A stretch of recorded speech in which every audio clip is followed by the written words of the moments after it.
Hi, this is Owen Thornton, and this is my vlog that goes with my webblog at interiorcrafts.wordpress.com. I'm continuing on with a chat here in regards to the virtual wine tasting we had through the two wineries, Tawse and Redstone. I have initially talked to you about drinking a bracingly acidic Riesling and a very lovely Chardonnay from Tawse, and now I want to go in and talk about Emeritage and Cab Franc from Redstone. Both wineries are owned by Maury Tawse, but in this case, we received wines um, from him. Now, let's see if I got this right. So I think maybe I messed up in the first video and showed you the wrong glass.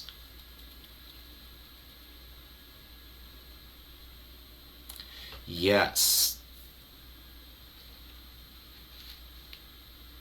Yes, I did get that wrong. So, this small glass is the aromatic wine glass we used for the Riesling. This is the one we used for the Cab Franc. You can see it's larger.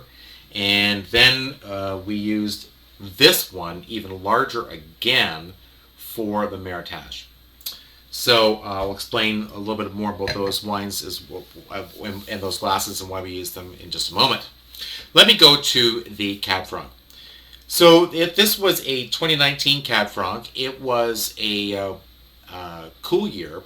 And what was interesting about this is, and this is, they just, I don't know, it seemed to me that the vintner, Jessica and Paul, could talk about the seasons of the year of the wine that they were growing like that. I don't know whether or not they reviewed their notes before they did their talk or not, but it just seemed to come to them naturally. So this obviously is something that is they're paying attention to, and they probably know when they taste the wine, they probably triggers in their mind what that growing year was like, because the wine is as a product of the growing year. So they said that it was interesting. The Cab Franc is, as I said, was in this glass. And I got to put it over here because I'm hoping to put a picture of the bottle here so you can see it. The Cab Franc, it was a mild year. It was cool. But what's interesting is that there was a long, warmish fall that didn't have frost. It was interesting. They said, I've said that I think interesting 12 times now.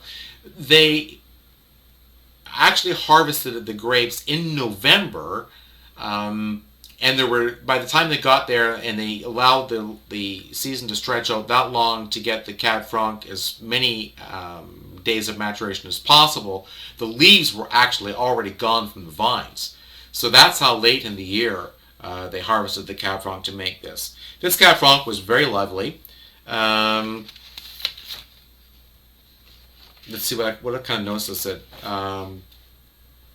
It was left with the skin for 2 to 3 weeks to get more flavor into the wine, and it was placed in French oak for 18 months to soften the tannins. And that's exactly one of the things that you want to do with red wines when the tannins are bold. A Cab Franc can have a very bold tannin, and so you place it into wood, and that reduces that cakey dryness at the end of the mouthfeel when the tannin is very high.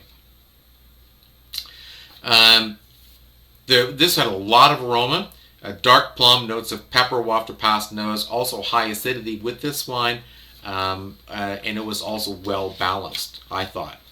The other interesting thing we learned about the Redstone property is that it is in red clay. And the red clay, and these growing conditions are really important to growers.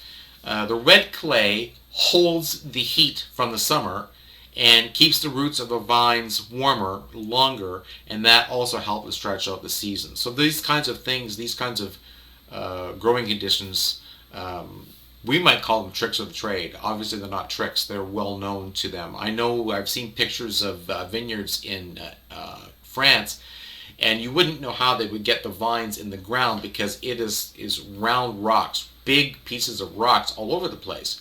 Well, what's interesting is in the heat of the day in the summer, those rocks reflect off the sun to prevent the roots from getting too hot, but the rocks actually heat up all day long, and so the cool of the evening comes along, and those rocks then continue to keep that soil at a uniform temperature and prevent it from cooling off too much at night. So there's all sorts of different kinds of things you can learn about the growing conditions where your grapes are. The last tasting we did was the Meritage, and that was the big one, and that came from this was a 60% Merlot, 20% Cab Sauv, 20% Cab Franc. So Meritage, I'm not saying it right. Meritage. I should say Meritage. Meritage is a blend of usually Merlot and Cab Sauv, and kind of allowed to have Cab Franc in it as well. And that would be a Bordeaux. But we can't call it a Bordeaux because Bordeaux's are limited to the place in the world where they grow, called Bordeaux. So that's where Meritage comes from. So if you're drinking a Meritage, you're drinking a style of wine with the kinds of grapes that would grow in the region of Bordeaux, France. So that was something that we learned that was kind of fun and interesting. What else? This was a nice wine. This one here was interesting. We learned something fascinating about this wine, and wine in general through this part of the tasting.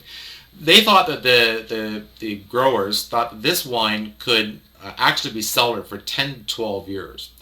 And one of the things that they taught us was that if you could consume your wine over, say, a period of a couple of hours. So the bottle is stretched out over a couple of hours. What that's doing, of course, is it's oxidizing. There's oxygen getting into that wine, hitting the surface of it, and changing that wine as the time passes. And you have it in the glass, and you're always swirling your glass as well. And you don't touch the bowl to warm it up. Gets it too warm, so you keep your hand on the stem. And anyways, what we learned was that if you could consume your wine over a period of 2 hours, if it started tasting better and better over that time period, and you keep thinking, geez, this is getting better, that means that it could be a wine that will well mean that it could be aged. If the wine started tasting a little bit off, a little bit less tasting as good as it had when you started, that would suggest that should be a wine that would be consumed more quickly, and that you wouldn't cellar it for a length of time. So that was an interesting little tidbit to learn. Now, I want to talk to you a little bit about the Schott Zweisel glass. Again, the aromatic glass, the white glass we use for the Riesling. You could use this they said it's for a Sauv Blanc. A Chenin Blanc, of course, is an aromatic as well. Probably would go in here as well. They didn't say that, but I'm assuming. What the Schott Zweisel glass is interesting is that it is not crystal, because crystal has a component of lead, but a Schott Zweisel means they take the lead out and they put titanium in it. So it gives restaurants and home use, people who have them for home use, a little more stability. It will actually ring a little bit like a piece of crystal, but the titanium gives more stability to it. And a little more durability. So, but it also, it's very clean glass as well. I think I probably smudged it with my hands here, but it comes up very crystalline. So it's a very nice glass to have. So we now have the glasses we have no home for. We don't know what to do with them. But those are the things that we tried. So we tried again. The first video was the Riesling and the Chardonnay from Tawse, both 2017s.